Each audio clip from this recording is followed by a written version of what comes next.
গো শুনছ, তোমার এই বড় বড় কূপ দেখে আমার আর ভালো লাগে না। মন চায় কেচি দিয়ে তোমার কূপখানা কচাত করে কেটে দিই। আমার গিন্নি, উনি এখনো জানেন না যে গড ইজ ডেড। ঈশ্বর মারা গেছে। এই দুর্ধর্ষ কথা বলে যিনি মানুষের অস্তিত্বের ভিত্তি কাঁপিয়ে দিয়েছিলেন, তিনি আর কেউ নন, আমাদের ড্যাশিং জার্মান দার্শনিক ফ্রেডরিক নিটশে। আজ এই ভিডিওতে তার সংক্ষিপ্ত জীবনী ও গুরুত্বপূর্ণ সব আইডিয়া নিয়ে বিস্তারিত ইনসাইটফুল আলাপ আলোচনা করব। তাই নিটশে দর্শনের গভীর সাগরে আপনাকে স্বাগতম। সবকিছু ভুলে যান ও ডুব দিন নিটশিয়ান দর্শনের গহীন অস্তিত্বময় জঙ্গলে। নিটশের সংক্ষিপ্ত জীবন ও কর্ম। নিটশের পুরো নাম ফ্রেডরিক উইলহ্যাম নিটশে। প্রুশিয়ার বর্তমান জার্মানির একটি অঞ্চল রোকেন বেই লুটজেন নামক ছোট্ট একটি গ্রামে 15ই সেপ্টেম্বর 1844 সালে নিটশের জন্ম হয়। তার বাবার নাম ছিল কার্ল লুডউইগ নিটশে। তিনি ছিলেন লুথারিয়ান ধারার খ্রিস্টান ধর্মযাজক। নিটশের বয়স যখন মাত্র 4 কি 5 বছর, তখন তার পিতা পরলোক গমন করেন। পিতা মারা যাবার কয়েকদিন পর তার শিশু ভাইটিরও অনাকাঙ্ক্ষিত মৃত্যু ঘটে। পরপর দুটি মৃত্যুতে নিটশে ও তার পরিবারবর্গরা বেশ মুষড়ে পড়েন।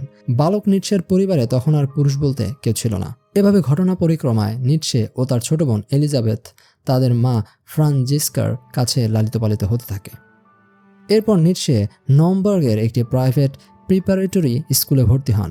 তারপর তিনি স্বনামধন্য শুল্প ফোর্টা স্কুলে ধ্রুপদী শিক্ষা তথা ক্লাসিক্যাল এডুকেশন লাভ করেন।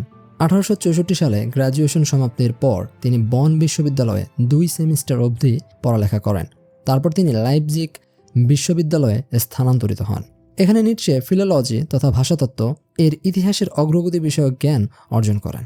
লাইপজিগে থাকাকালীন সময় তিনি দার্শনিক আর্থার শোপেনহাওয়ারের দ্বারা প্রচণ্ডভাবে প্রভাবিত হন।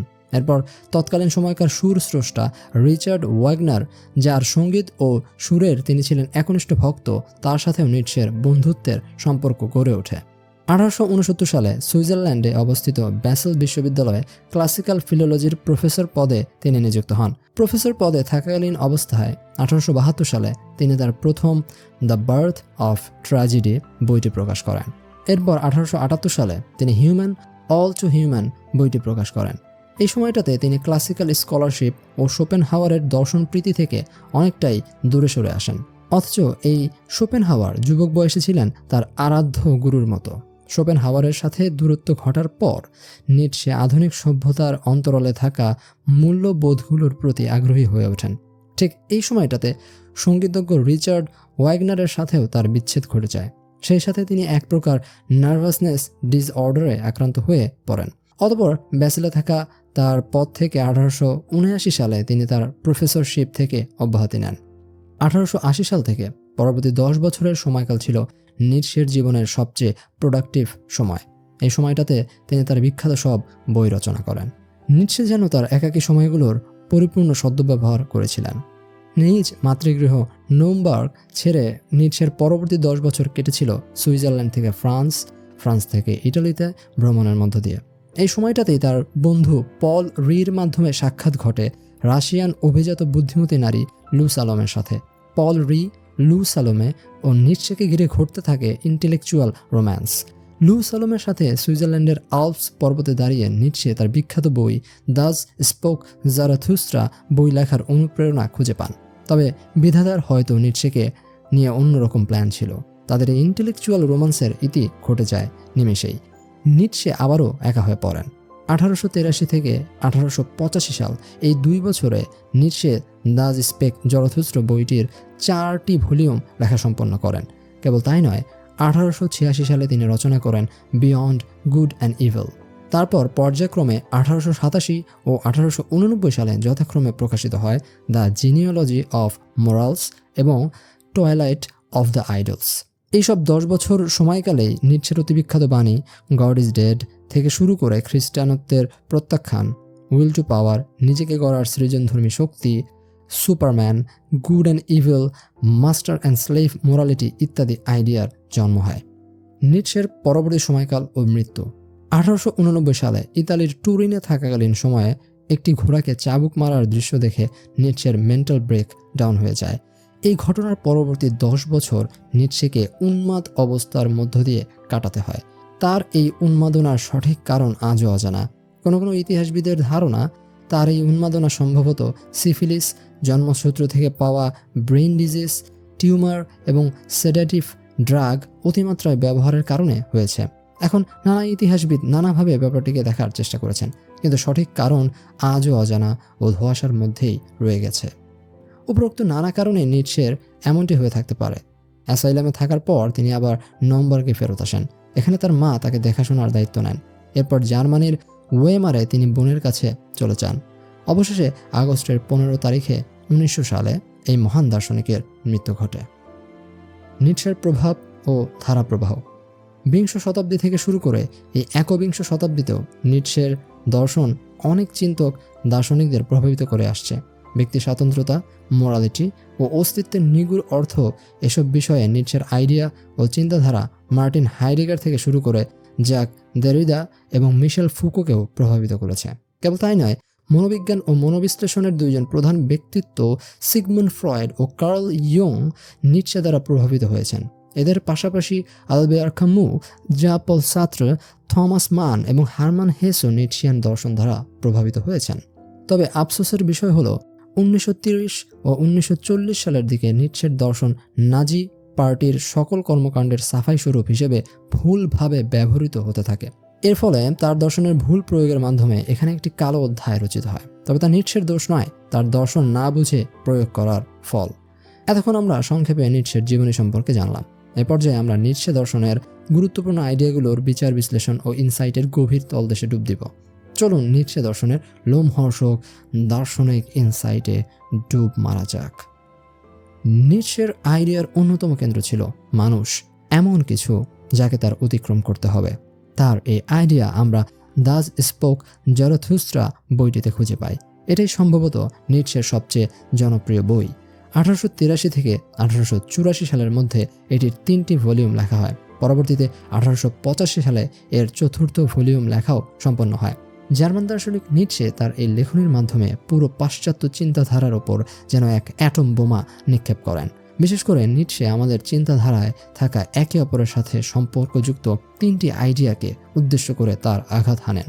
প্রথমটি হলো মানুষ অথবা মানব প্রকৃতি সম্পর্কে আমাদের ধারণা, দ্বিতীয়টি হলো ঈশ্বর সম্পর্কে আমাদের ধারণা, তৃতীয়টি হলো মোরালিটি বা এথিক্স তথা নীতি নৈতিকতা বিষয়ে আমাদের ধারণা। কোনো কোনো জায়গায় নিটশে লিখেছেন যে তিনি হাতুড়ি দিয়ে আঘাত করে করে দর্শনের চর্চা করেন। স্বভাবতই নিটশে তার দার্শনিক হাতুড়ি দিয়ে মানব প্রকৃতি, ঈশ্বর ও নীতিনৈতিকতা, যা আমাদের মনে ধারিত হওয়া অত্যন্ত লালিত পালিত হওয়া বিষয়াশয়, এগুলোর উপর নিটশে আক্রমণ চালাবেন। এর মাধ্যমে আমরা দেখতে পাবো যে এই 3টি বিষয়কে কেন্দ্র করে পাশ্চাত্য চিন্তাধারার সবকিছু গড়িয়ে পড়বে।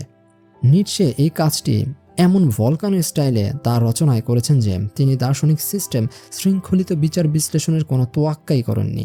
অর্থাৎ একাডেমিকভাবে দর্শনের যে সুশৃঙ্খলিত ধারা মেনে সিস্টেম্যাটিকলি একটা চিন্তাধারা প্রকাশ করতে হয় তা নিয়ে নিটশে তেমন মাথা ঘামাননি। তাই নিটশে যেভাবে পৃষ্ঠার পর পৃষ্ঠা লিখে গেছেন, এতে করে তার লেখা হয়ে উঠেছে প্রফেসির মতো। অর্থাৎ তিনি যেন সেই সময়ে বসে আগামী 200 বছরের মানবজাতি ও পৃথিবীর ভবিষ্যৎ দেখে ফেলেছিলেন। তিনি দেখে ফেলেছিলেন যে আধুনিকতার অগ্রগতির সাথে সাথে কি ভয়াবহ বিপদ আমাদের সামনে হাতছানি দিয়ে ডাকছে। দাস স্পেক জরথুস্ট্র বইটির প্রথম ভলিউম তিনি মাত্র কয়েকদিনে লিখে ফেলেন। নিটশের এই বইয়ের দিকে আমরা তাকালে দেখব যে বইটি লেখার সময় যেন তার উপর কোনো কিছু ভর করেছিল। একদম ওহি নাজিলের মতো করে যেন তার লেখা প্রসব হয়েছে। লেখাগুলোকে পড়ে দেখলে একে দার্শনিক ধাঁচের লেখার চেয়ে পোয়েটিক তথা কাব্যের মতো মনে হয়। তবে নিটশের লেখাগুলো যে প্রচুর ইনসাইট ও অন্তর্জ্ঞানে ভরপুর, এ বিষয় নিয়ে কোনো সন্দেহ নেই। নিটশে তার দাস স্পেক জরথুস্ট্র বইতে প্রথমবারের মতো এমন কাউকে হাজির করলেন যা এই বিশ্ববাসী ভুলেই গিয়েছিল। নিটশের হাত ধরে যেন পারস্যের শুভত্বের প্রচারক, আলোকপ্রাপ্ত গুণী ব্যক্তি জরথুস্ট্র আবার প্রাণ ফিরে পেলেন। অথবা বলা যায় জরথুস্ট্র যেন অকস্মাৎ নিটশের অন্তরে এসে গুনগুন করে সে সময় গাইছিলেন, হে নিটশে, তুমি কি আমায় ভুলে গেছো? আগামী বিশ্বের ঘন অন্ধকারে তুমি আমাকে পাহাড় থেকে নিচে জনপদের কাছে নিয়ে যাও। ও সেখানে গিয়ে প্রচার করো আমার মহামূল্যবান সতর্কবার্তা ও তাদেরকে শোনাও আনন্দ উল্লাসের মিষ্টি মুখরধ্বনি। জরথুস্ট্রের পাহাড় থেকে অবতরণ ও ঈশ্বরের মৃত্যু। নিটশের মুখ দিয়ে উচ্চারিত হওয়া প্রফেট জরথুস্ট্র ছিলেন প্রাচীন আমলের পার্সিয়ান প্রফেট জরথুস্ট্র। বইটি শুরু হয় এই বলে যে জরথুস্ট্রের বয়স যখন 30 বছর তখন তিনি পাহাড়ে চলে যান। এরপর তিনি নীরবে নিভৃতে 10টি বছর সেখানে কাটিয়ে দেন। কিন্তু একদিন সকালে তার মনে হতে থাকে যে এই একাকিত্বে বসবাসরত নীরবতার আনন্দ তিনি আর তার মাঝে ধরে রাখতে পারবেন না।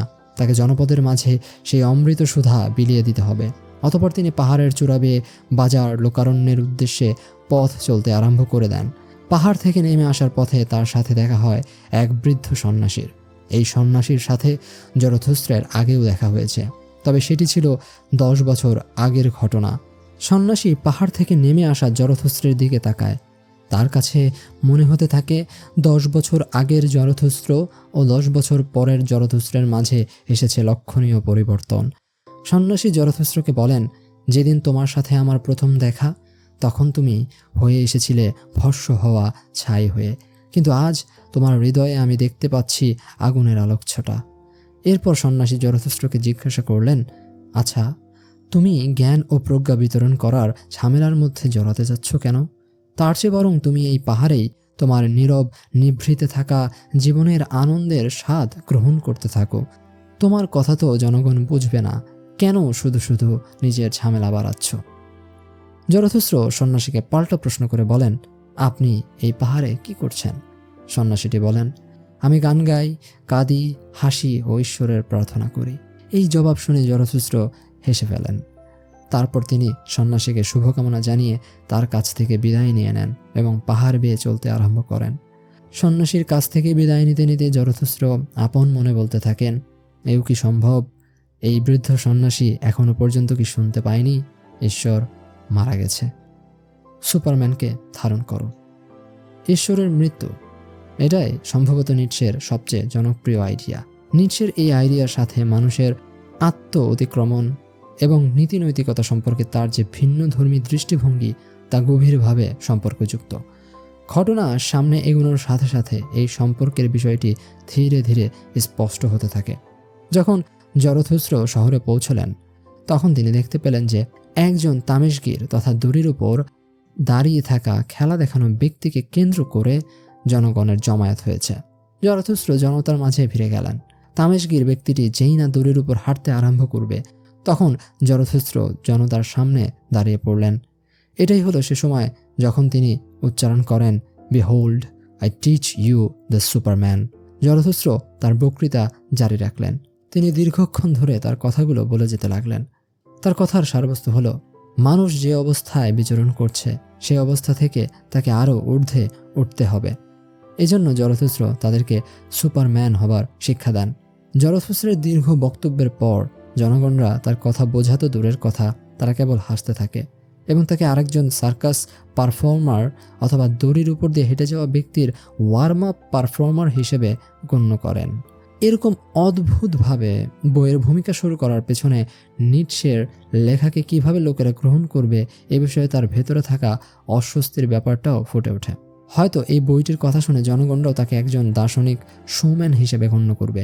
আমজনতা জরথুস্ট্রের গভীর কথাগুলোকে যেভাবে হালকাভাবে নিয়ে হেসে উড়িয়ে দিয়েছিল, আমরা যদি সেই ভুল করতে না চাই এবং নিটশেকে বাস্তবিকভাবে বুঝতে চাই তাহলে নিটশের মূল ধারণাগুলোকে আমাদের গভীরভাবে বুঝতে হবে।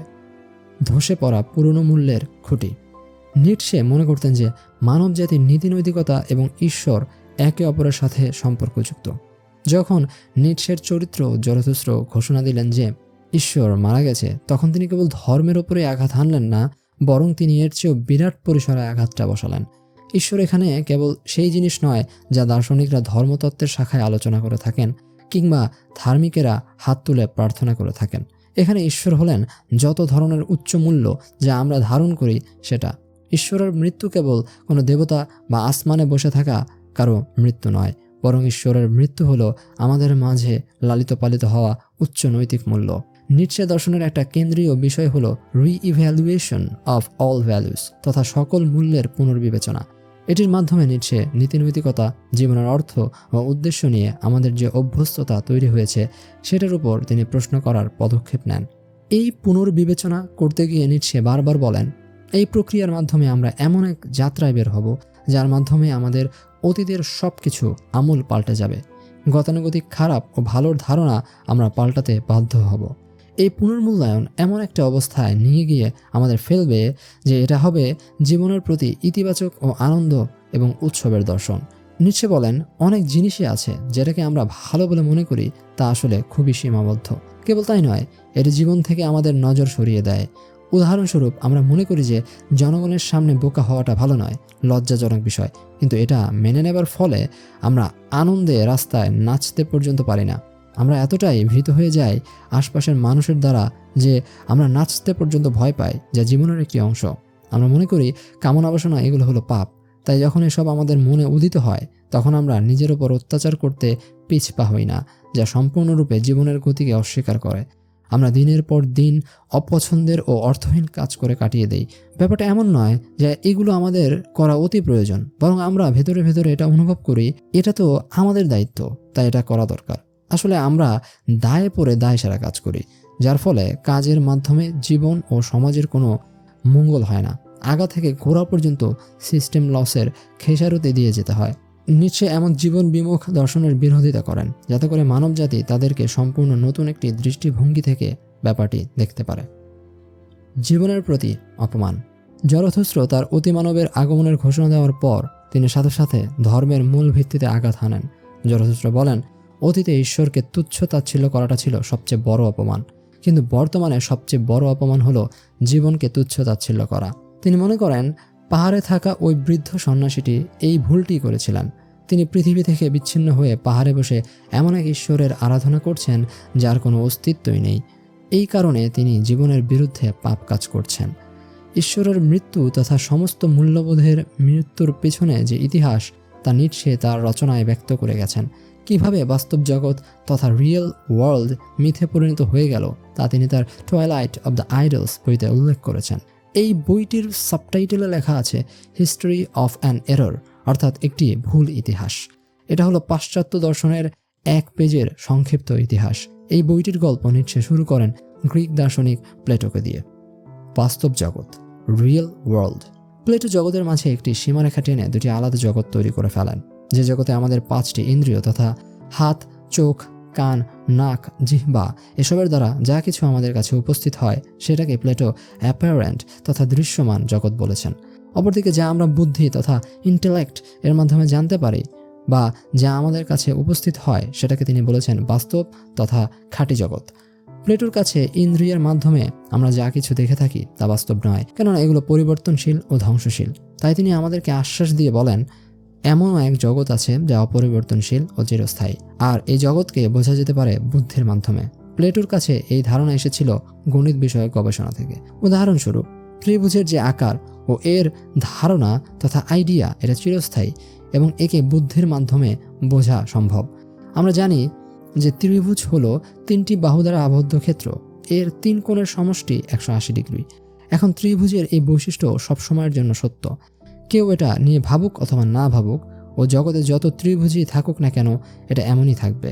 অপরদিকে আমরা দৃশ্যমান জগতে ত্রিভুজাকৃতির যা কিছু দেখি, যেমন স্যান্ডউইচ, পিরামিড, চকবোর্ড, অঙ্কিত ত্রিভুজের আকার ইত্যাদি সব কিছু সেই ত্রিভুজের বৈশিষ্ট্যগত আইডিয়া বা ধারণারই প্রতিফলন। অর্থাৎ বাস্তবিক দুনিয়ার ত্রিভুজের থেকে এখানে ত্রিভুজের বুদ্ধিজাত ধারণা গুরুত্বপূর্ণ। গণিত দ্বারা উৎসাহিত হয়ে প্লেটো তাই তার সিদ্ধান্তে বলেন, বুদ্ধির মাধ্যমে সমগ্র অপরিবর্তনশীল ও চিরস্থায়ী জগতের ধারণাসমূহের ব্যাপারে জানা সম্ভব। অপরদিকে ইন্দ্রিয়ের মাধ্যমে কেবল সেই বুদ্ধিজাত ধারণার জগতের প্রতিচ্ছবিকে জানা ও দেখা সম্ভব হয়। উদাহরণস্বরূপ, আমরা যদি ভারতের কথা বলি তাহলে ভারত নামক এক আইডিয়া বা ধারণার জগৎ আছে যা কেবল বুদ্ধি মাধ্যমে জানা যায়, আর সেই জগৎ থেকে ভারতের সব উদাহরণ এই দুনিয়াতে প্রতিচ্ছবি বা ছায়া আকারে প্রদর্শিত হয়। এক হিসেবে প্লেটোর আইডিয়া বা ধারণার জগতে যা আছে তা একেবারে নিখুঁত ও খাঁটি। অপরদিকে ইন্দ্রিয় দ্বারা প্রাপ্ত দৃশ্যমান এই জগৎ হলো ত্রুটিযুক্ত। এখন নিটশে প্লেটোর এই চিন্তাধারা উল্লেখ করে স্বয়ং তার দার্শনিক চিন্তাতেই খুঁত খুঁজে বের করলেন নিটশের মতে প্লেটো জগৎকে দুই ভাগ করে বুদ্ধির জগৎকে এতটাই প্রাধান্য ও এর উপর পবিত্রতা এতটাই আরোপণ করেছেন যে তার কাছে এই ইন্দ্রিয় সর্বস্ব দৃশ্যমান ছায়াময় জগৎ তুলনামূলকভাবে অগুরুত্বপূর্ণ হয়ে গেছে। অর্থাৎ প্লেটো মানুষের দুই চোখ দিয়ে দেখা দুনিয়াকে পাশ কাটিয়ে এক বুদ্ধির জগতে গিয়ে আশ্রয় নিয়েছেন ও সেখানেই জীবনের সকল প্রকার মূল্যকে আরোপিত করেছেন।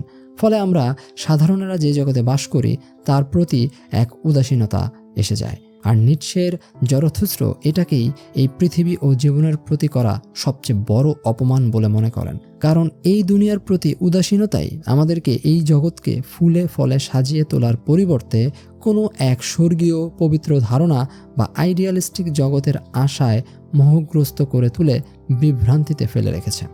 খ্রিস্টীয় নৈতিক মূল্য। প্লেটোর এই জগৎকে দুই ভাগে ভাগ করে ফেলার সূত্র ধরে নিটশে খ্রিস্টান ধর্মীয় নৈতিক মূল্যবোধের দিকে তাকালেন। তিনি আশ্চর্যভাবে খেয়াল করে দেখলেন যে এখানে প্লেটোর আদর্শ বাস্তব জগৎ উপস্থিত। প্লেটো যেটাকে বাস্তব জগৎ, ভাবের জগৎ বলেছেন, সেটাই খ্রিস্টান ধর্মে পরকাল, স্বর্গ ইত্যাদি মূল্যে বা প্রতিশ্রুতিতে প্রতিস্থাপিত হয়ে গেছে। নিটশের মতে খ্রিস্টান ধর্মে যেভাবে এই দুনিয়াকে দেখা হয় তা কম গুরুত্বপূর্ণ। অন্যদিকে পরকাল বা স্বর্গ তথা মৃত্যুর পরের জগৎ এখানে এই দুনিয়া থেকে অত্যধিক গুরুত্বপূর্ণ। যেখানে প্লেটোর ভাবের জগৎকে জানা যাবে কেবল বুদ্ধির মাধ্যমে, সেখানে খ্রিস্টীয় এই পরকাল ও স্বর্গ অর্জন করা সম্ভব কেবল মৃত্যুর পর, এবং আমরা যদি খ্রিস্টান ধর্মের নিয়মকানুনগুলো যথাযথভাবে মেনে চলি। এটাকে মৃত্যুর পর ইসলামে থাকা জান্নাতের প্রতিশ্রুতির সাথে মিলিয়ে দেখা যায়। কেবল ইসলাম, খ্রিস্টান নয়, হিন্দু, বৌদ্ধ ধর্ম থেকে শুরু করে এই পরকাল স্বর্গের ধারণার সাথে একে মিলিয়ে দেখা যায়। প্লেটোর ভাবের জগৎ, খ্রিস্টীয় স্বর্গ, পরকাল এসবের ভেতর সাধারণ যে যোগসূত্র রয়েছে তা হলো দুই জায়গাতেই বর্তমান বাস্তব দুনিয়াকে অগুরুত্বপূর্ণ ভাবা হয়। এই দুনিয়া যেন এক মাধ্যম হয়ে ওঠে যাকে আশ্রয় করে ভাবের জগৎ ও পরকালের স্বর্গপ্রাপ্তি নিশ্চিত হয়। এজন্য নিটশে ঘোষণা দেন যে খ্রিস্টান ধর্ম আমাদেরকে নগদ জীবনকে অস্বীকার করে বাকিতে থাকা পরকাল তথা অন্য আরেক জীবনের প্রতিশ্রুতি দেয় ও আশা দেখায়। প্লেটোনিক দর্শন ও খ্রিস্টীয় ধর্মীয় মূল্যবোধ উভয়ই আমাদের জীবনের প্রতিটি পরতে পরতে প্রবলভাবে প্রভাবিত করে। এজন্য আমরা দেখতে পাবো যে ধার্মিক সাধু সন্ন্যাসীরা অপুষ্টির শিকার, তাদের শরীরের কাপড় ছেঁড়া ফাটা, তারা নিজেরাই নিজেদেরকে যন্ত্রণা দেন, সমাজ বিচ্ছিন্ন হয়ে থাকেন। এসব তারা করেন কারণ এতে তাদের কোনো এক স্বর্গীয় জগতে পুনরুত্থান লাভ হবে। এজন্য তারা এই জগৎকে ভালোবাসার বদলে অন্য জগৎকে ভালোবাসেন, তারই কামনায় বিভোর থাকেন। এজন্য তাদের এই গরিবই, নিজেদের প্রতি অবহেলা পৃথিবীকেও গরিব অবহেলায় আচ্ছন্ন করে রেখেছে।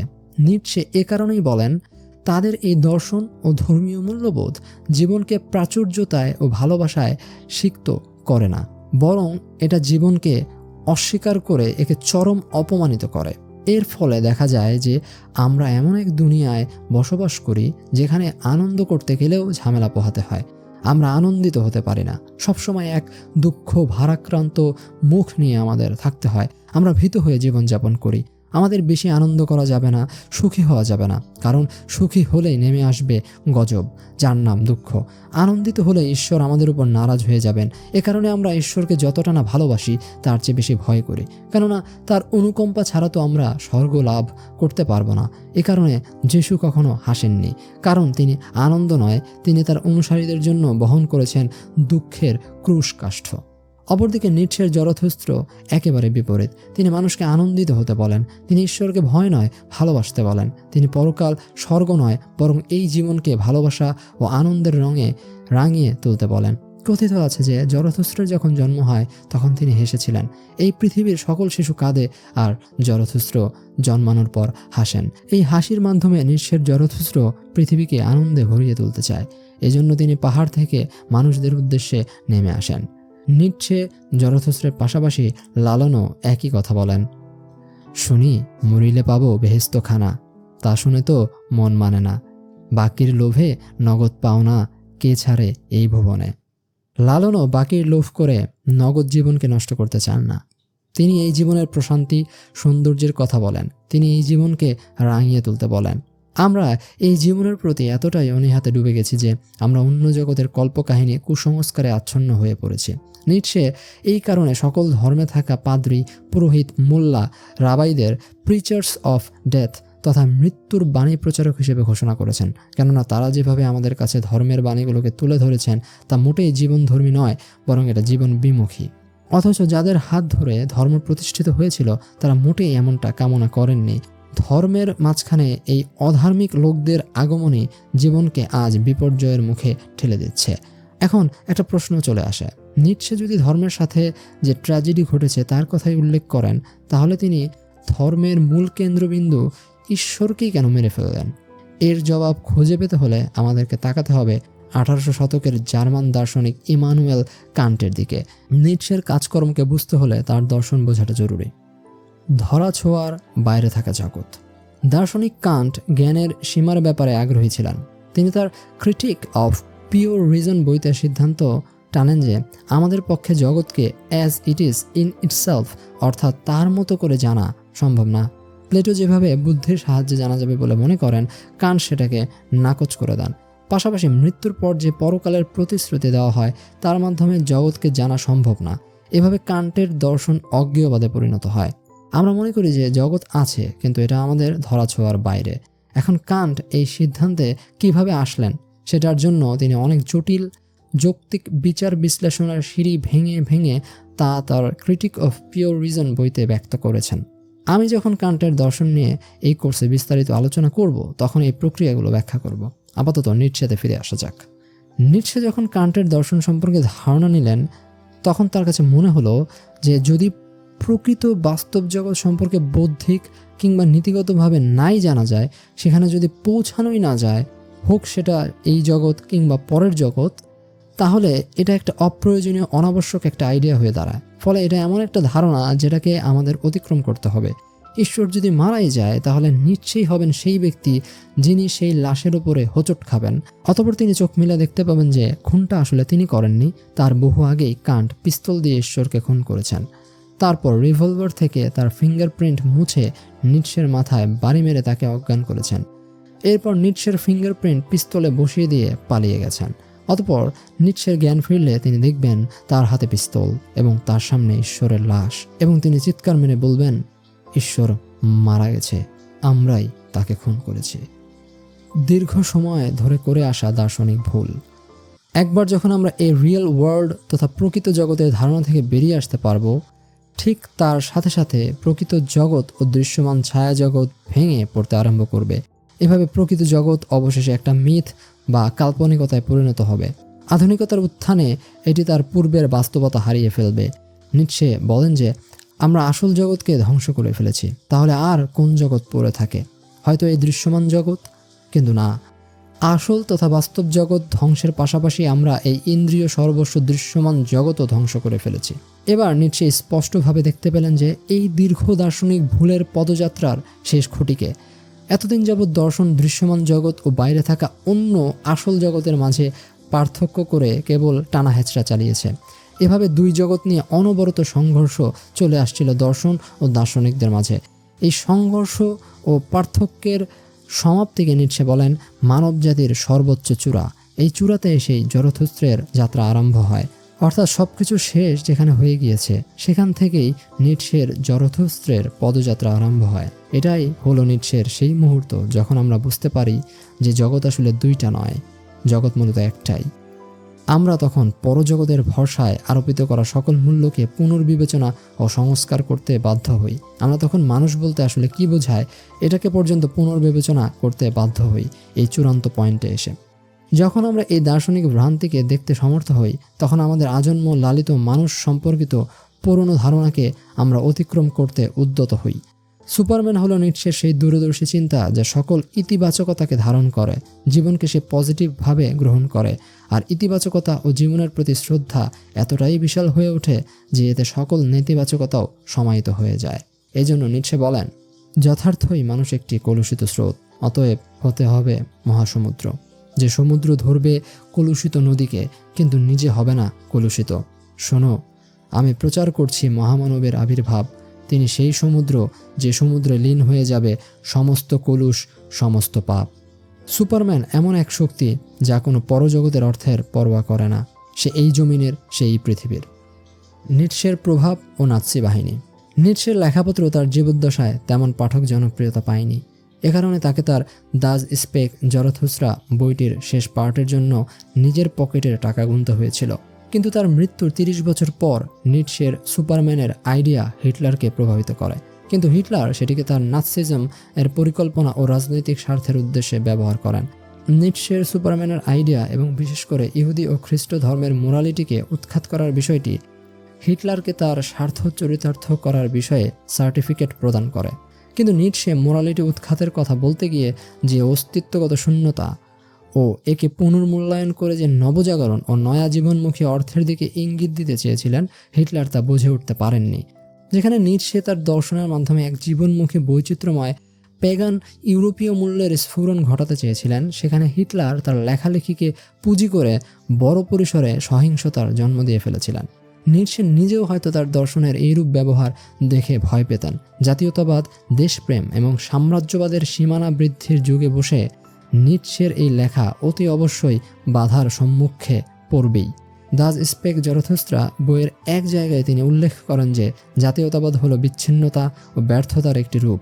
যেখানে রাষ্ট্রের সমাপ্তি ঘটে গেছে সেখানটায় দাঁড়িয়ে জরথুস্ত্র বলছেন, এখান থেকেই মানব সত্তার যাত্রা শুরু হবে, যে কিনা অগুরুত্বপূর্ণ হবে না। নিটশে যখন উন্মাদ হয়ে যান তখন তার বোন এলিজাবেথের কাছে লেখাগুলোর নিয়ন্ত্রণ চলে যায়। পরে তার বোনের সহায়তায় ও সম্মতিতে নাৎসি বাহিনীরা ইচ্ছাকৃতভাবে লেখাগুলোকে মিস ইন্টারপ্রেট করে। নিটশের লেখা পরবর্তীতে অনেক অস্তিত্ববাদী দার্শনিকদের প্রভাবিত করে। এর মাঝে থাকা বিখ্যাত ফ্রেঞ্চ দার্শনিক জা পল সার্ত্র নিটশে দ্বারা ব্যাপকভাবে প্রভাবিত হন। নিটশের সুপারম্যানের মতো তিনিও মনে করতেন যে আমাদের প্রত্যেককেই নিজেদের অস্তিত্বের সংজ্ঞা নির্ধারণ করতে হবে।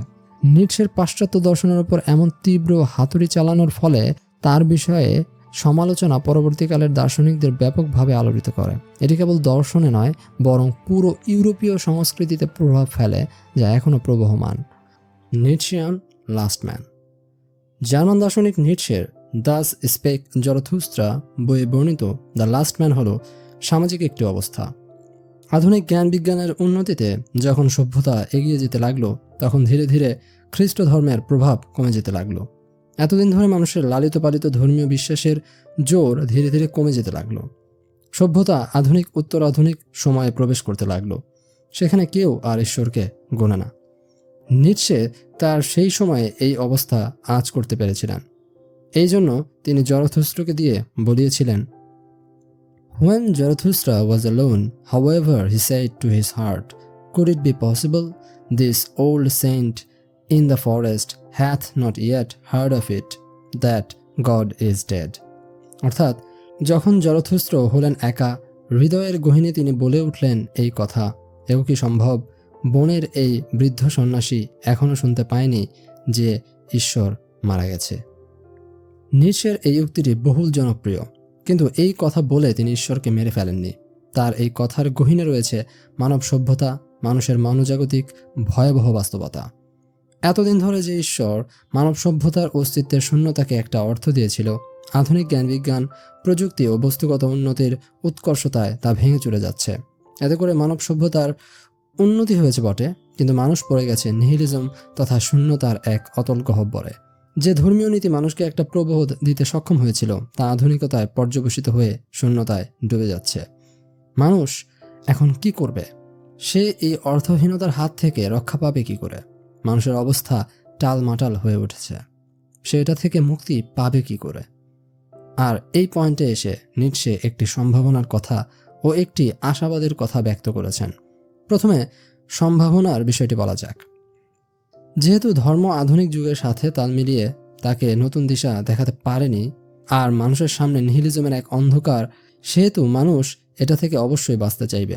তারা সান্ত্বনা খুঁজবে, কারণ আত্মবিধ্বংসী মানুষ খুব কমই আছে পৃথিবীতে। প্রাণ কেন যেন টিকে থাকতে চায়, তাই সে বাঁচার পায়তারা করে, সেটা মোহ, বাস্তবতা যাই হোক না কেন। এজন্য নিটশে আমাদের দেখান যে মানুষ আবার তার আদিম পশুবৃত্তিক মনোভাবে ফিরে যাবে, কারণ এই পশুত্বকে বর্জন করেই সে সভ্যতা নির্মাণের স্বপ্ন দেখেছিল। সে ধর্মীয় রীতিনীতির আয়োজন করেছিল। কিন্তু যখন সভ্যতা ও ধর্ম দুটোই তাকে আর কোনো অর্থ দিতে পারছে না, তখন সে আদিম পশুত্বে ফিরে যাবে। সমাজ, রাষ্ট্র যৌথভাবে তাকে কোনো অর্থ দেখাতে না পেরে এই নিহিলিজম থেকে বাঁচার ঔষধ হিসেবে আরাম, আয়েশ, সুখ, ভোগের মোহে আটকে রাখবে, ঠিক গৌতম বুদ্ধের বাবার মতো। আর এভাবে মানুষ নিটশের লাস্ট ম্যানে পরিণত হবে। এই মানবের কতগুলো বৈশিষ্ট্য আছে, সেগুলো হলো: এই মানুষ আরাম, আয়েশ, সুখ, নিরাপত্তার খোঁজ করে সবসময়। সে সর্বদা ভোগে মত্ত থাকে, কারণ এর মাধ্যমে সে নিহিলিজম তথা শূন্যতার যন্ত্রণার উপশম পায় বলে মনে করে। সে কখনো রিস্ক নিতে চায় না, কেননা সে নিরাপত্তা ভালোবাসে। সে একটা ভেড়ার মতো রুটিনবদ্ধ জীবনযাপন করে। সে হলো একজন শান্তিবাদী। সে কোনো প্রকার সামাজিক সংঘর্ষ, যুদ্ধ, দ্বন্দ্ব ইত্যাদির মুখোমুখি হতে চায় না। এখানেও তার নিরাপত্তাকামিতা বিদ্যমান। নিটশে তাই এই মানুষের প্রতি বিদ্রূপ করে বলেছেন, এরা হলো অতি নীচ ব্যক্তিসত্তা, যা কেবল একজন দোকানদার, খ্রিস্টান, গরু, নারী, ইংলিশম্যান এবং অন্যান্য ডেমোক্রেটরা এর স্বপ্ন দেখে থাকে। সে অসমতাকে ভয় পায়, সাম্যের জয়গান করে। নিটশিয়ান লাস্টম্যান ক্রমে ক্রমে নির্জীব থেকে নির্জীবতর হতে থাকে। তার নিজের বলে কিছু থাকে না। সে বুঝতে পারে না সে আসলে কি, যার ফলে তার ভেতরে যে এক বিশাল শূন্যতার সৃষ্টি হয়, এর সামনে সে অসহায় হয়ে পড়ে। এই মুহূর্তে তার ভেতরে আত্মহত্যা প্রবণতাও দেখা যায়, কেননা জীবনের অন্তরালে থাকা অর্থহীনতা, বস্তুকেন্দ্রিক জড়তা ইত্যাদি তাকে যন্ত্রমানব করে তোলে। ফলশ্রুতিতে সে ভেসে চলে এক অজানা স্রোতে। এখানে তার কোনো স্বাধীন ইচ্ছা তো থাকেই না, উল্টো নানাভাবে সে পরিচালিত হতে থাকে, হোক সেটা তার আদিম প্রবৃত্তিগত, রাষ্ট্রগত অথবা পুঁজিগত ব্যবস্থা অনুসারে। নিটশে ঈশ্বরকে মরতে দেখার পর মানবজাতির সামনে দুটি অপশন দেখতে পান। প্রথমটিতে তিনি সুপারম্যানের আশাবাদ ব্যক্ত করেন, অপরটিতে তিনি এই সুপারম্যানেরই বিপরীত ভার্সন লাস্টম্যানের কথা বলেন। এই লাস্টম্যান শুধু আরামপ্রদ, চিন্তাহীন, ইন্দ্রিয় সর্বস্ব সহজ জীবন চায়। মানবজাতির জন্য তার এই মুহূর্তে দুটি সম্ভাবনা খোলা রয়েছে: হয় সে নতুন মানবে রূপান্তরিত হবে, না হয় সে তার নিম্ন প্রবৃত্তির অন্ধকারে চিরতরে ডুবে যাবে। এজন্য নিটশে বলেন, I call myself the last philosopher because I am the last man. Nietzschean metamorphosis. Nietzsche আত্মার বিবর্তনের কথা বলতে গিয়ে তিনটি ধাপের কথা বলেন, যথা উট, সিংহ, শিশু। আত্মা যখন উটের স্তরে থাকে তখন উটের মতো তাকেও অনেক ভার বইতে হয়। এই ভার হলো সমাজের, সংস্কৃতির। একটা শিশু জন্মানোর সাথে সাথে বেঁচে থাকার অবলম্বন হিসেবে তার মাঝে অনেক সিস্টেমের ভার অর্পিত হয়ে যায়। নিজেকে টিকিয়ে রাখতেই তার এসবের দ্বারস্থ হতে হয়। এ পর্যায়ে তার নিজস্ব কোনো স্বাধীনতা, ব্যক্তিত্ব থাকে না। তার আশেপাশে থাকা সমাজ, সংস্কৃতি, ধর্মীয় আচার আচরণই তার সত্য সবকিছু হয়ে ওঠে। এ পর্যায়ে সে একটা দলীয় অন্ধ অনুকরণে চলতে থাকে। একটি জন্ম নেওয়া শিশুর বেড়ে ওঠার প্রারম্ভে এটা প্রয়োজনীয় ভূমিকা পালন করলেও পরবর্তীতে যদি তার দ্বিতীয় ধাপে বিবর্তন না ঘটে, সে একটা দুর্বল, অনগ্রশীল জীবনের দিকে ঝুঁকে পড়ে। সে সর্বদা দাসত্ব নিয়েই কাটিয়ে দিতে পারে তার সারাটি জীবন।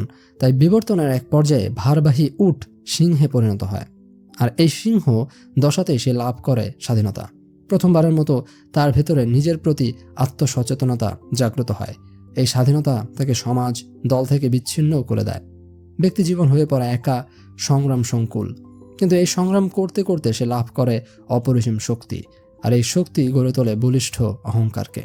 কিন্তু এই শক্তিশালী অহংকার নিয়ে পড়ে থাকলে ব্যক্তি হয়ে ওঠে একরোখা ও তার শক্তির ভুল প্রয়োগ ঘটে যায়। কেননা ব্যক্তি তখন স্বাধীনতার নামে যা খুশি তাই করে বসে, আর এটাই হলো এই স্তরের বিপজ্জনক দিক।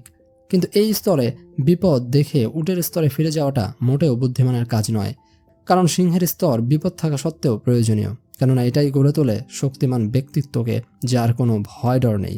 এটাই ব্যক্তির মাঝে স্বাধীনতার ক্ষেত্র তৈরি করে। এই দুটি স্তরের কথা বলে নিশ্চে বলেন, সিংহে বিবর্তিত হওয়াও যথেষ্ট নয়, তাকে বিবর্তিত হতে হবে শিশুতে।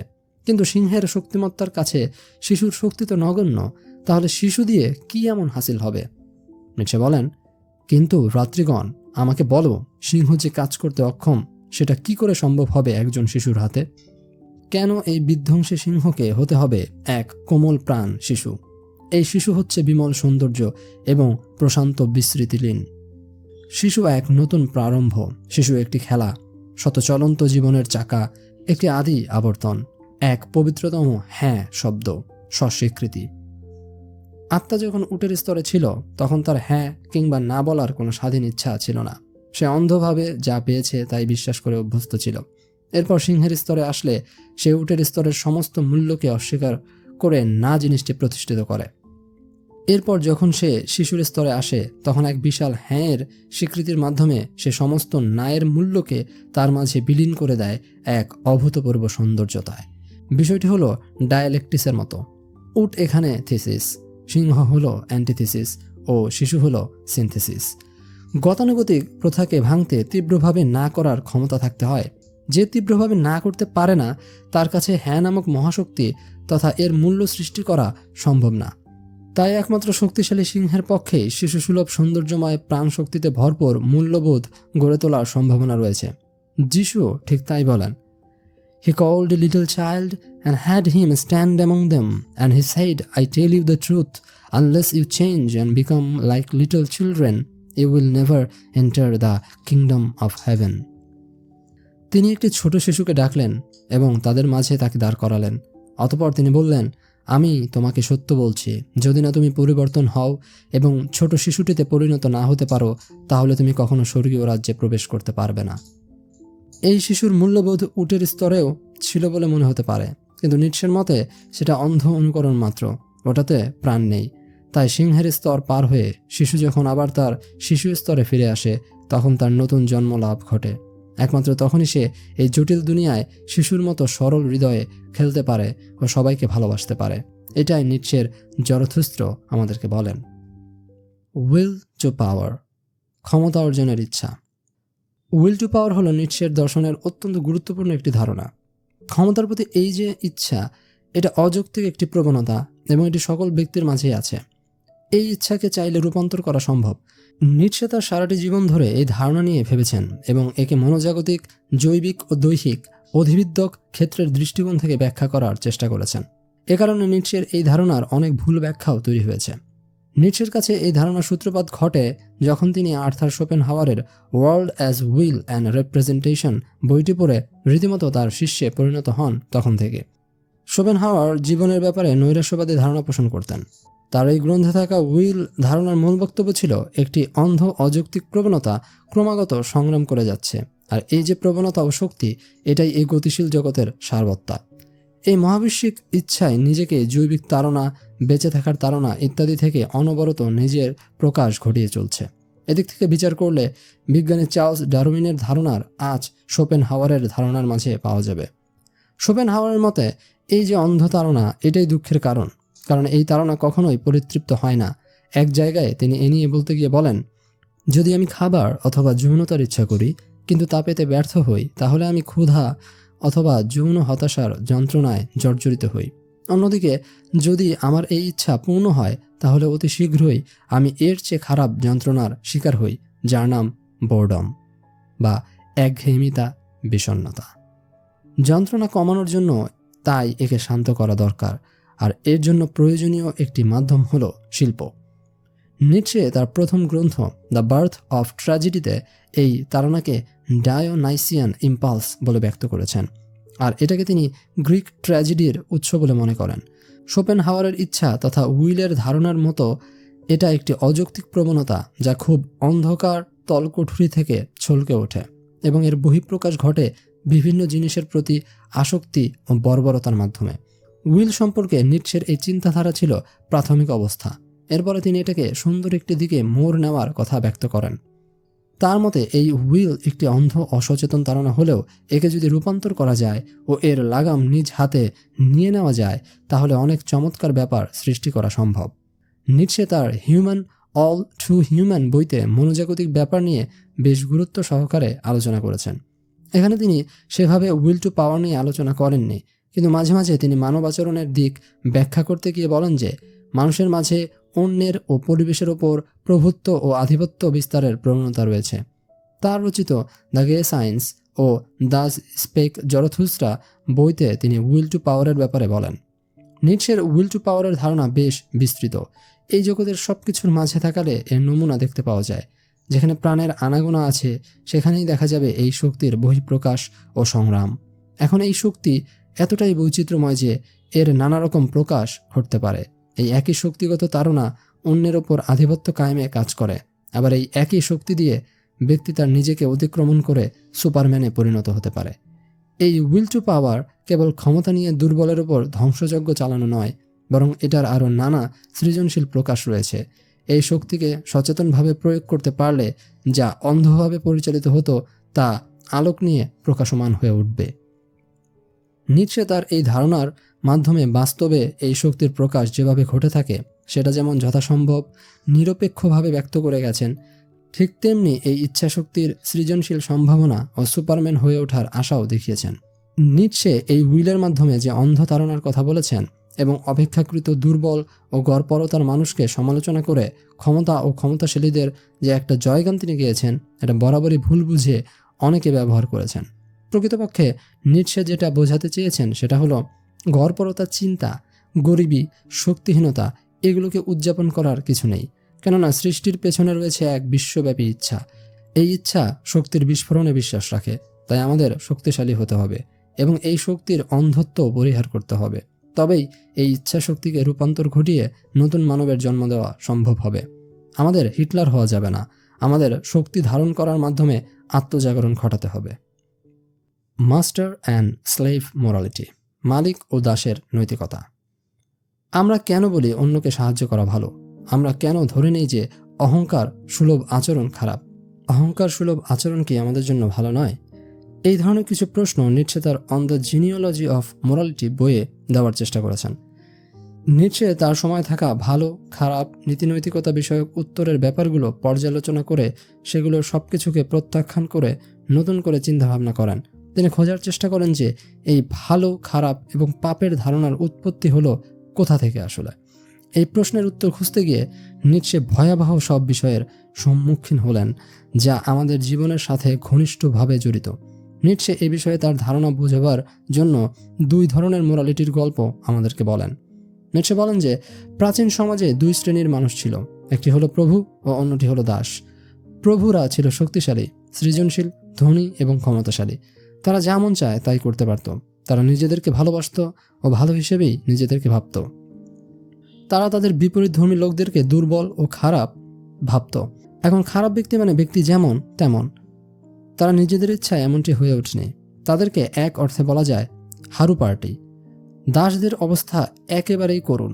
তারা তাদের মালিক দ্বারা শোষিত হয়। তারা নিজেদের ইচ্ছামতো কিছুই করতে পারে না।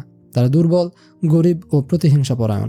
তারা প্রথমে নিজেদেরকে খারাপ হিসেবে দেখত, যেমনভাবে তাদের মালিকরা তাদেরকে দেখে থাকত।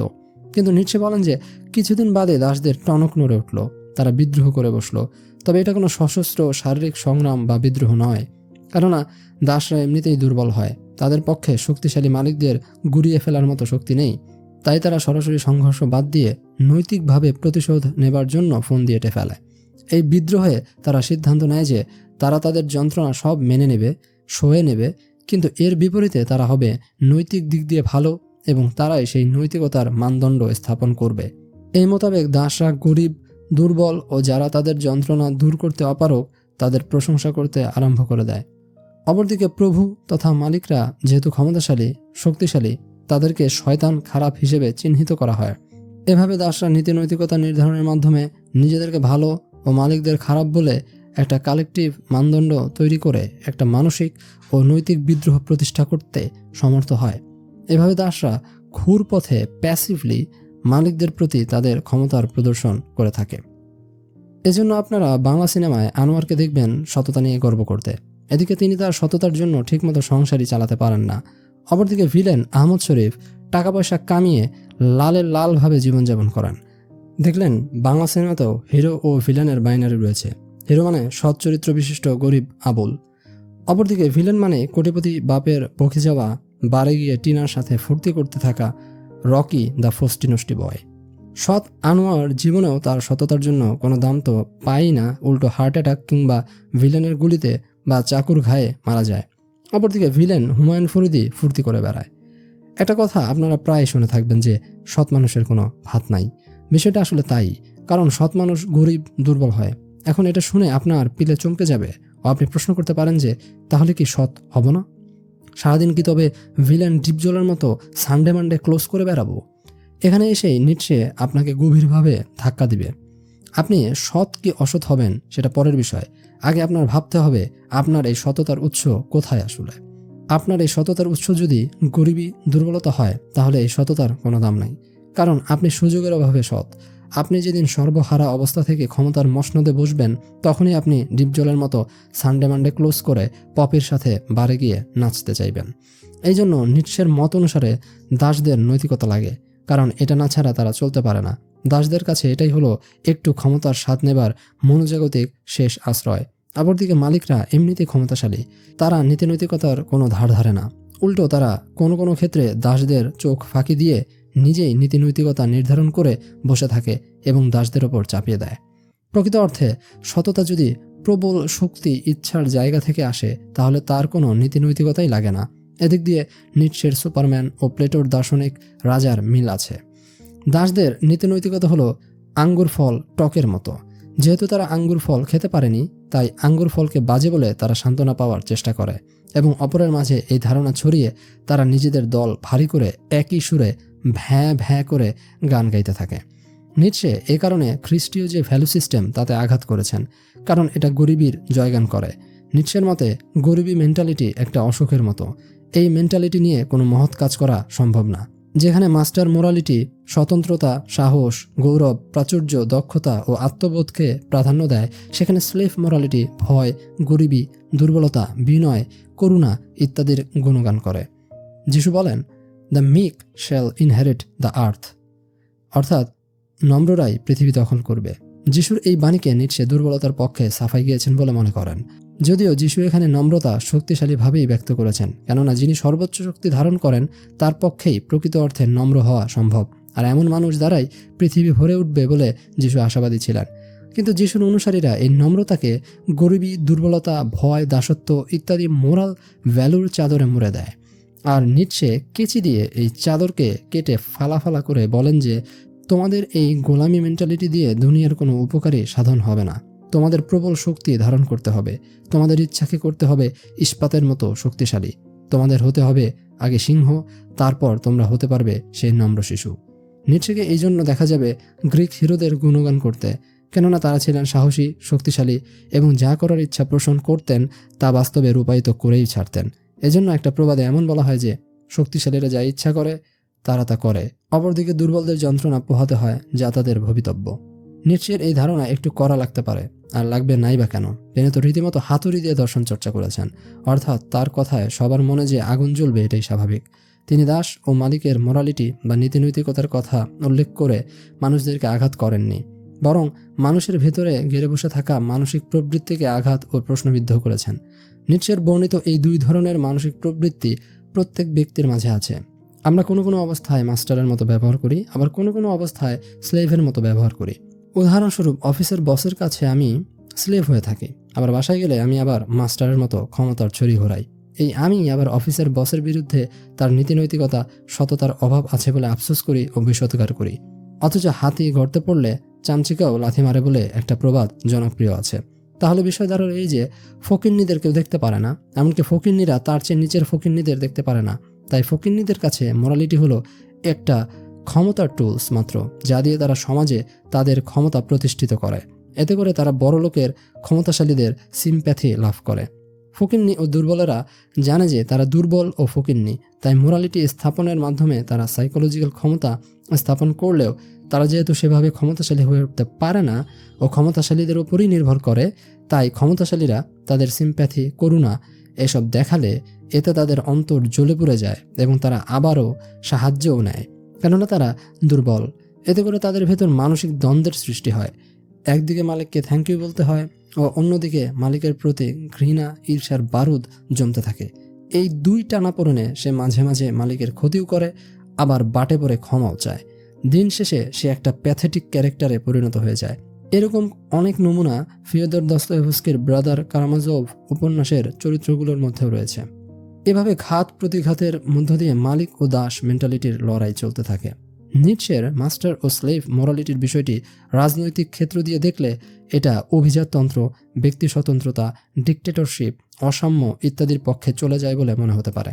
কেননা নিটশে গণতন্ত্র, সোশ্যালিজম, সমতা ইত্যাদির ভেতর এই দাস মেন্টালিটির বিষয়টি খুঁজে পেয়েছেন, যা জীবনকে অস্বীকার করে। দাসরা যেহেতু এই জীবনে কিছু করার শক্তি রাখে না, তাই তারা অন্য দুনিয়ার মুখাপেক্ষী হয়ে থাকে। পাশাপাশি তারা মব মেন্টালিটি নিয়ে চলে।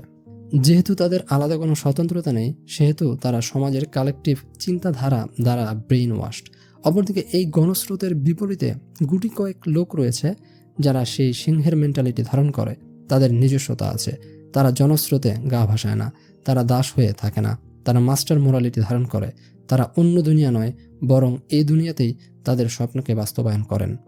নিটশে তাই জনস্রোতের যে মেন্টালিটি রয়েছে তা যেদিকে ধাবিত হচ্ছে, এতে তিনি শেষ পরিণতি যে নিহিলিজমের দিকে যাচ্ছে সে আশঙ্কা করেছেন। কেবল রাজনৈতিক নয়, খ্রিস্টান ও বৌদ্ধ ধর্মের যে ভ্যালু ছিল এটাকেও তিনি জীবন বিমুখী হিসেবে দেখতে পান। কারণ বুদ্ধ রাজমহল ছেড়ে জঙ্গলে পালিয়েছেন, অর্থাৎ জীবন থেকে তিনি পালিয়ে গেছেন। আবার যিশু গরিবী ও দুর্বলতার জয়গান করে স্বর্গের স্বপ্ন দেখিয়েছেন, যা আবার এই দুনিয়ার বাইরে নিয়ে গেছে। এজন্য এসবের কাউন্টার হিসেবে তিনি জরথুস্ট্রকে পুনর্জাগরিত করেছেন। সেই বৃদ্ধ সন্ন্যাসীকে পরিত্যাগ করে জরথুস্ট্র তাই জীবনের আনন্দ ভাগ করতে জনগণের মাঝে গিয়ে এক জীবনের জয়গান করেন। আর এই যে জীবনের জয়গান তা ধ্বনিত হবে সুপারম্যানের অন্তর থেকে, যিনি তার মাঝে বিশাল সমুদ্র ধারণ করবেন।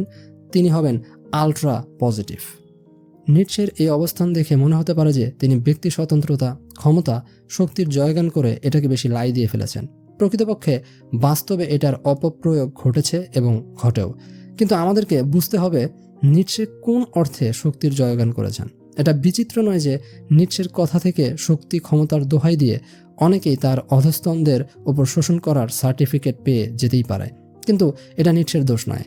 নিটশে সুপারম্যান হয়ে ওঠার কথা বলেছেন ও সবার মাঝে থাকা স্বতন্ত্রতা ও অনন্যতার সুবাসে ভরে উঠতে বলেছেন। এখন কেউ এটাকে ভুল বুঝে তার নিজ এজেন্ডা বাস্তবায়ন করলে আর কিছু করার থাকে না। নিটশে এখানে কারোর ওপর দাদাগিরি ফলানোর কথা না বলে গৌরব, আত্মশক্তিতে বলিয়ান হয়ে উঠতে বলেন। তিনি ব্যক্তিকে ক্ষমতাশালী হয়ে বর্বরের মতো আচরণ করতে বলেন না।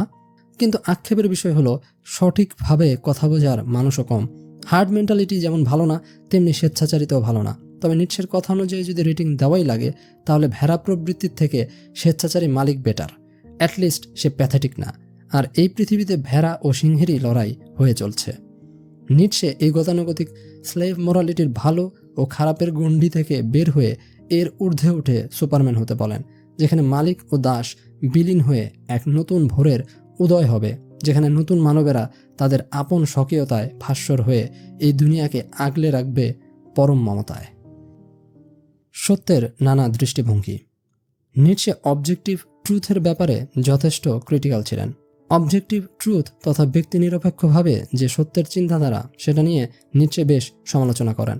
তিনি কোনো বিষয় সম্পর্কে সত্য নির্ণয়ে কেবলমাত্র একটি পদ্ধতিতে বিবেচনা করার পক্ষপাতী ছিলেন না। তার মতে এই ধরনের দৃষ্টিভঙ্গি আমাদের চিন্তাভাবনাকে অনমনীয় করে তোলে।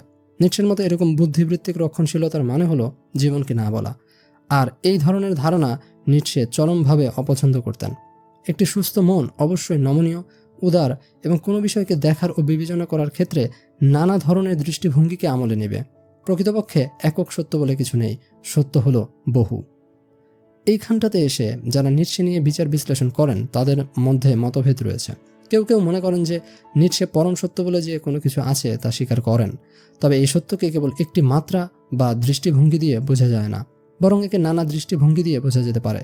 বিষয়টা হলো মহাবীরের অনেকান্তবাদ ও রামকৃষ্ণ পরমহংসের যত মত তত পথের মতো। একটি হাতিকে যেমন সম্পূর্ণরূপে দেখতে গেলে এর শরীরের নানা অঙ্গকে মিলিয়ে বিবেচনা করতে হয়, কেবলমাত্র পা, লেজ, কান ইত্যাদি দিয়ে গোটা হাতিকে বোঝা যায় না, ঠিক তেমনি গোটা সত্যকে নানা দিক থেকে ব্যাখ্যা করা যায়। অর্থাৎ সত্যের পথ বহু, কিন্তু চূড়ান্ত গন্তব্যে সব পথ মিশে এক সত্যে বিলীন হয়ে গেছে। নিটশে গবেষকদের মধ্যে অন্য আরেক দল যারা তার শুরুর দিকের লেখা ঝোঁকাকে গুরুত্ব দেন, তারা বলেন যে নিটশে সত্যের ধারণাকেই বাতিল করে দিয়েছেন। সত্য কোনো বিশাল পূর্ণাঙ্গ হাতি নয় যাকে অনেক দৃষ্টিকোণ থেকে দেখা যায়, বরং সত্য ক্ষমতাবানদের হাতিয়ার। অর্থাৎ যাদের হাতে ক্ষমতা আছে তারা তাদের দৃষ্টিভঙ্গিকে সত্যের নাম দিয়ে তা সমাজে প্রতিষ্ঠিত করে। একমাত্র বাস্তবতা হলো উইল টু পাওয়ার তথা বেঁচে থাকার তাড়না ও ক্ষমতা অর্জনের আকাঙ্ক্ষা। এসবের বিপরীতে সত্য হলো মোরালিটি তথা নীতিনৈতিকতার মতো এই মূল বাস্তবতার উপরে বসিয়ে দেওয়া একটা মেকি ভরং। সত্য সম্পর্কে এই বয়ানে এসে এটা পোস্ট মডার্নিজম ও নিহিলিজমে এসে ডুবে যায়, যেখানে শত শত দৃষ্টিভঙ্গির ভিড়ে সত্যকে কোথাও খুঁজে পাওয়া যায় না। এক গহীন অমানিসায় পরিণত হয় এই অবস্থা। মানুষ হলো প্রাণী ও সুপারম্যানের মধ্যবর্তী সেতু। নিটশে মানুষকে চূড়ান্ত বলে মেনে নেননি, তিনি মানুষকে একটি সম্ভাবনা হিসেবে দেখেন। আমরা আসলে পুরোপুরি প্রাণীও নই, আবার আমরা যা হয়ে উঠতে চাই সেটাও নই। আমরা এক মধ্যবর্তী অবস্থার মাঝে দাঁড়িয়ে আছি। আমরা আমাদের আদিম প্রবৃত্তিকে সংযত করার জন্য, সভ্য হওয়ার জন্য সভ্যতা নির্মাণ করেছি, নিয়মনীতি আইন কানুন বানিয়েছি, কিন্তু এসব কিছু করেও আমরা সেই দিকে এখনও উপনীত হতে পারিনি।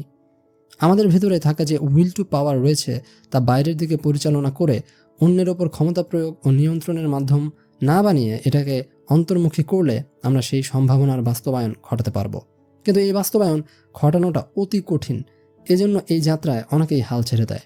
ব্যাপারটা ঠিক ফরিদউদ্দিন আত্তারের কনফারেন্স অব দ্য বার্ডস বইয়ে থাকা 30টি নগণ্য পাখির মতো।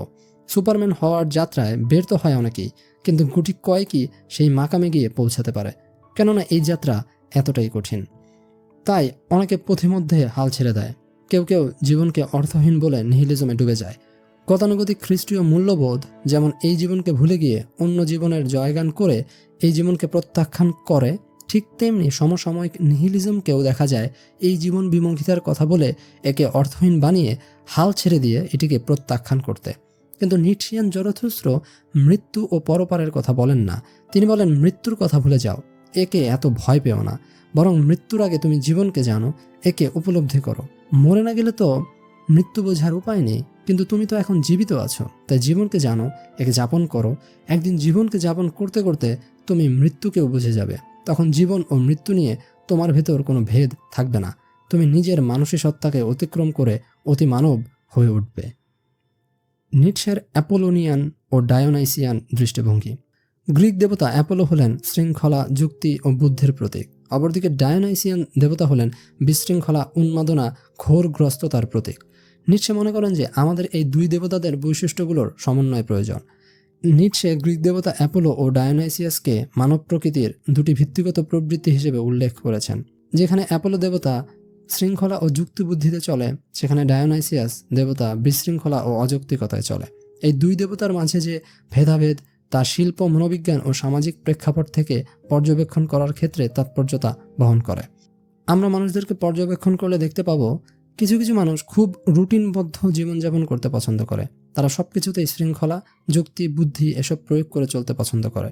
অপরদিকে কিছু কিছু মানুষ এমনও আছেন যারা শৃঙ্খলা, যুক্তি, বুদ্ধি, রুটিন এসবের ধার ধারে না, তারা এলোমেলো, বিশৃঙ্খল, উন্মাদনায় ভরপুর জীবনযাপন কাটাতে পছন্দ করে। নিটশে এই দ্বৈততা আমাদের সবার মাঝে আছে বলে মনে করেন। আমাদের মাঝে এই দুই ধরনের প্রকৃতি বিরাজমান, আর এটাকে শিল্প, মনোবিজ্ঞান, নীতিনৈতিকতা, রাজনীতি ইত্যাদির ক্ষেত্রে প্রয়োগ করা যায়। নিটশে তার প্রথম বই দ্য বার্থ অফ ট্র্যাজেডিতে শিল্প, বিশেষ করে প্রাচীন গ্রিক নাটকের পর্যবেক্ষণমূলক লেখায় এই ব্যাপারটির একটি আভাস দেন। এই দুই ধরনের বৈশিষ্ট্য সব জায়গাতেই দেখা যায়। এর মূল ভিত্তি গ্রিক সংস্কৃতি হলেও এটি আমাদের প্রবৃত্তি হিসেবে সকলের মাঝে কাজ করে, এমনকি ঐতিহাসিক গতিবিধি হিসেবেও এটা কাজ করে থাকে। নিটশে এই দ্বান্দ্বিক বৈশিষ্ট্যকে গ্রিক দেবতাদের নামানুসারে অ্যাপোলোনিয়ান ও ডায়োনাইসিয়ান বলে আখ্যা দেন। অ্যাপোলো দেবতা হলেন সূর্য, সত্য, আলো ও যুক্তির প্রতীক। এটির মাধ্যমে যা কিছু সুবিন্যস্ত ও কাঠামোবদ্ধ রয়েছে তার ইঙ্গিত পাওয়া যায়। ভাস্কর্য হলো শিল্পের এমনই একটি বিশুদ্ধ ধারা যা অ্যাপোলোনিয়ান শিল্পকলাকে প্রতিকায়িত করে। যুক্তি, বুদ্ধি, বিশ্লেষণ এগুলো সব কিছুকে কেটে কেটে ভাগ ভাগ করে দেখে। এর কাজই হলো সব কিছুকে আলাদা আলাদা করে দেখা, মাপ ঝোঁক করা। নিটশের মতে স্বপ্ন হলো সর্বশ্রেষ্ঠ অ্যাপোলোনিয়ান অবস্থা, যার অভিজ্ঞতা আমরা লাভ করতে পারি, কেননা স্বপ্নের মাধ্যমে আমরা ঘুমন্ত অবস্থা ও জাগ্রত অবস্থার মধ্যে পার্থক্য করতে পারি। আমরা বাস্তব জগতের সাথে স্বপ্নের জগতের তফাৎ করে সুনিশ্চিত হতে পারি যে আমরা ঘুমের সময় যা দেখেছি তা স্বপ্ন ছিল, অর্থাৎ মিথ্যা ছিল। ডায়োনাইসিয়াস হলো উদযাপন, আসক্তি, উন্মাদনার দেবতা। সঙ্গীত হলো একটি বিশুদ্ধ ডায়োনাইসিয়ান শিল্পের ধারা। ডায়োনাইসিয়াস কোনো কিছুকে শ্রেণী বা কাঠামোর ভেতর বসিয়ে বিশ্লেষণ করে না, বরং এটা নিজের ও জগতের মাঝে থাকা সীমানাকে ঝাপসা করে দেয়। এখানে এসেই একটা ডেলুলুস সিনড্রোম, ঘোরগ্রস্ততার সৃষ্টি হয়। গ্রিকদের গুপ্ত ও রহস্যমূলক বিদ্যার অনুসারীদের মাঝে অনেকেই ডায়োনাইসিয়াসের অনুগামী ছিলেন। তারা যৌক্তিক, কাঠামোবদ্ধ অ্যাপোলোনিয়ান ধারার চেয়ে ডায়োনাইসিয়াসের উন্মাদনাকে বেশি প্রাধান্য দিতেন। নিটশে মনে করতেন যে ফোক সঙ্গীতগুলো বিশেষ করে ডায়োনাইসিয়ান উপাদান বহন করে। ঐতিহাসিকভাবে সঙ্গীতের ধারা পর্যবেক্ষণ করলে দেখা যাবে যে সবকালেই ফোক সঙ্গীতের ধারায় ডায়োনাইসিয়ান উপাদান ছিল। 1960 সালের দিককার বিট জেনারেশনের গানগুলো শুনলে এটা বোঝা যাবে। এছাড়াও পিঙ্ক ফ্লয়েডের ভেতরেও এই উন্মাদনা, ঘোরগ্রস্ততা দেখা যাবে। আমাদের জীবনের দুটি দিকই রয়েছে। আমাদের একদিক যৌক্তিক হলে অন্যদিক অযৌক্তিকতা ও তার সীমানাকে ছাড়িয়ে দূর সীমানায় হারিয়ে যেতে চায়। নিটশে এই শৃঙ্খলা ও বিশৃঙ্খলার সমন্বয় চেয়েছেন। মানুষের ভেতরে যেমন শৃঙ্খলা রয়েছে, তেমনি বিশৃঙ্খল উপাদানও রয়েছে। দুটি একে অপরের পরিপূরক। মানুষ যখন খুব বেশি শৃঙ্খলিত কাঠামোবদ্ধতায় ঢুকে পড়ে, তখন সে একটি চোরা বাক্সে আবদ্ধ হয়ে পড়ে। এ থেকে উত্তরণের জন্য ডায়নোসিয়ান উন্মাদনা, মাতলামি সেটা থেকে বের হতে সাহায্য করে।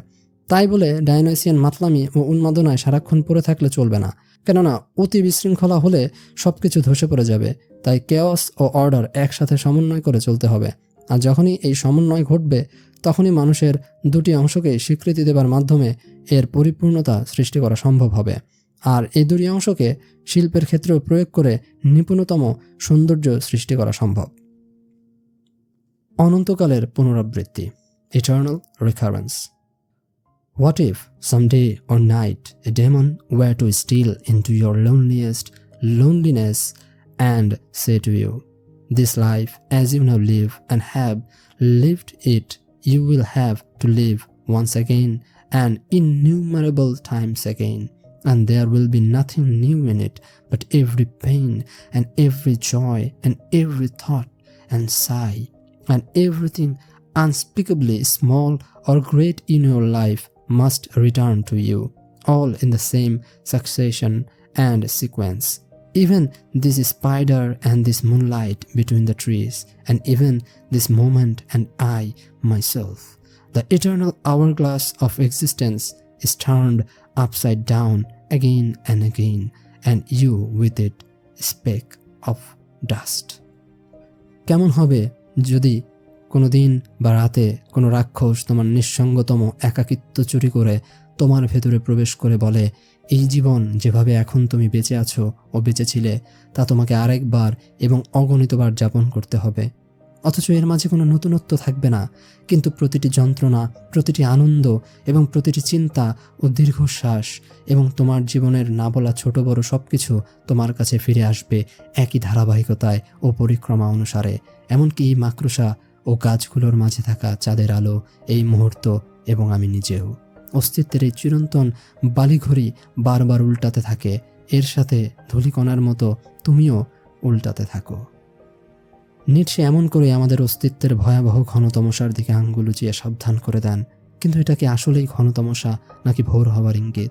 অনন্তকালের পুনরাবৃত্তির ধারণা নিটশে নিজেও ভয় পেতেন। মানবজাতির নিয়তি কি এমনই? সে কি বারবার এই দুনিয়ার চক্রজালে খাবি খেতে থাকবে? এ থেকে কি তার মুক্তি আছে? এটা কি তার নিয়তি? এটা কি অভিশাপ না আশীর্বাদ?